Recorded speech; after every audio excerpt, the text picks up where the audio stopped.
Undercovered, underreported.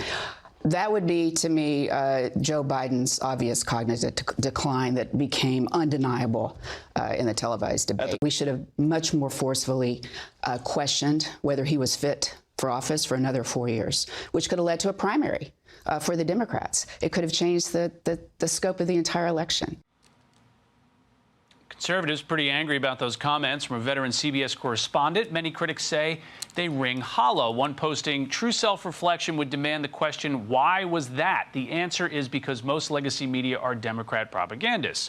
Another with, after actively engaging in a cover-up of Biden's cognitive state, legacy media is now attempting to rewrite history. Daily Caller piece summed it up this way, quote, rather than take a principled stand on the journalistic ethics of the media ignoring what she called Joe Biden's obvious cognitive decline, Crawford lamented that her and the media's lack of scrutiny cost the Democrats a chance to run a better candidate. Other high-profile media figures now claim they should have done a better job. I should have pushed harder earlier for more information about Joe Biden's mental and physical well-being. They did a good job of hiding it for a long time, but journalists, and I put myself here, you've got to, we should have been pushier. Fox got Americans' thoughts on New Year's resolutions for the media. Tell us the truth. And I just want true coverage and fair coverage of everybody. Tell the truth. Be fair. I think they need to be more honest. Accuracy and being for the people, not for themselves. I think, American people want to hear the truth, and sometimes that isn't what they're hearing. Recent poll shows 69% say they have little or no confidence at all in the news media. Joe Concha is a Fox News contributor, joins us today. Thanks so much. And Happy New Year to you, Joe. Do you think that this soul searching, do you think it's mostly a regret about how the president was covered, or it's a regret that they didn't manage to push the president to move aside a little earlier? Oh, it's patently phony, Rich. I mean, after the fact, I couldn't believe Jan Crawford's comments when she said that Joe Biden's cognitive decline only became apparent to all of us at that debate in Atlanta on June 27th. No, it's been apparent since going back to the campaign of 2020. And the reason why, by the way, the biggest scandal in modern presidential history, let's call it for what it is, was underreported was because media organizations like CBS News either refused to report what was right in front of them. You didn't have to dig, you just had to watch Biden and listen to Biden, or they bought into this whole ridiculous and insulting cheap fakes narrative pushed out by the White House. I mean, listen to these headlines from CBS, Rich, that came out back in June before that debate. Quote, misleading Biden virals go viral, unquote. Or another headline, quote, examining the impact of cheap fakes on the 2024 race, unquote.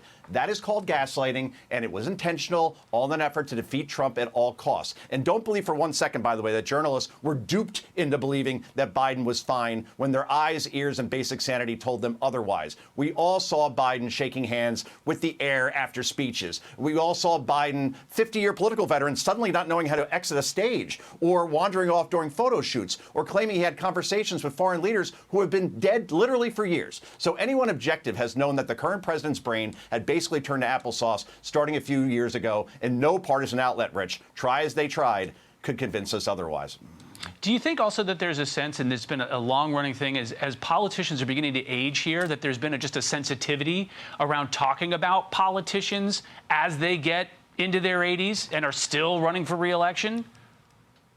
I think we could at least have a conversation around term limits, for example, or in this case, obviously, Joe Biden couldn't be term limited. But, well, yeah, he's going to be 83, 84 years old at the end of his term. So maybe this is something where we should, as journalists, demand for physical and mental tests to be done to see if they're still up for the job. I think that is at least fair. But again, it depends on whether what letter you have next to your name, D or R, whether those things are truly explored, apparently.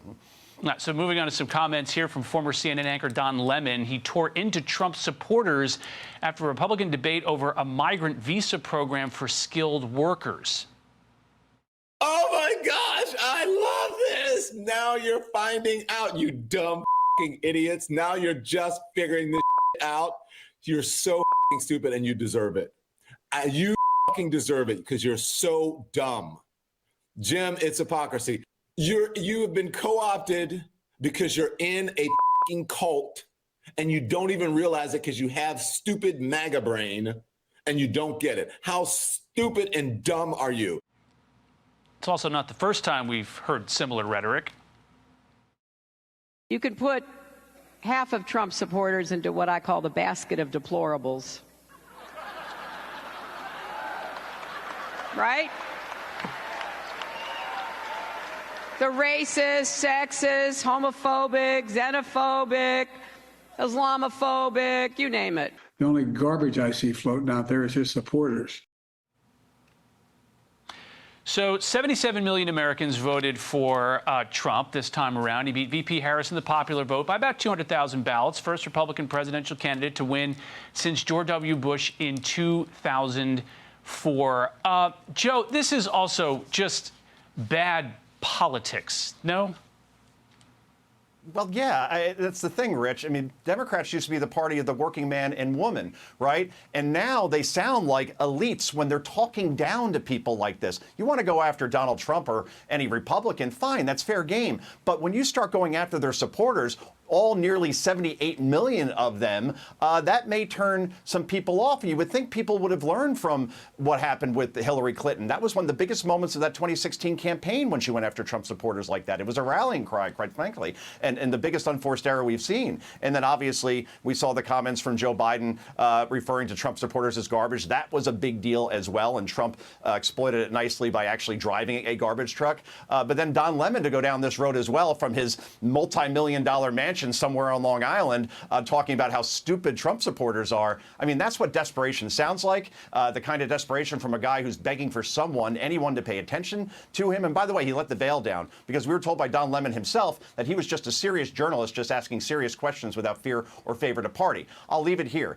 He has a show on a YouTube channel now, and it is the last interview he did just went up 2 days ago, 10,000 people watched. You could put a kitten playing with yarn up and get 10 times the views in about 5 minutes that Don Lemon got. So I guess bye-bye 24. Hello irrelevance completely to Don Lemon, who is just sounding so desperate for attention at this point because that's what narcissists want.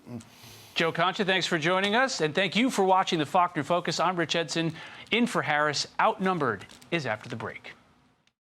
Hey everyone, I'm Emily Campagno. Catch me and my co-hosts Harris Faulkner and Kaylee McEnany on Outnumbered every weekday at 12 p.m. Eastern, or set your DVR. Also, don't forget to subscribe to the Fox News YouTube page for daily highlights.